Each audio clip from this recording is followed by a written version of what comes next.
जा बंटिया साला रे, गिर के मर जाम तो अब बेकार है। हेलो दोस्तों, आज हम बिहार के सबसे नंबर 1 कॉमेडियन के बारे में बात करेंगे जिसका नाम है मनी महराज।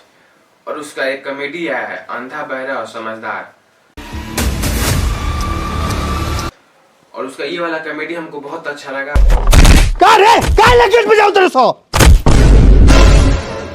बहुत इसमें 3 मेन रोल है जिसका नाम है पहला मनी महराज और बंटी और शशि।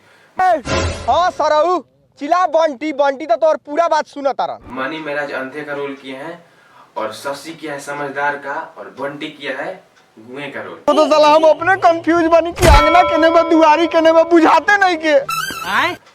हमको ये देखने में बहुत अच्छा लगा। सबसे अच्छा ऐसा कॉमेडी हमको यही लगा, अंधा बहरा और समझदार वाला।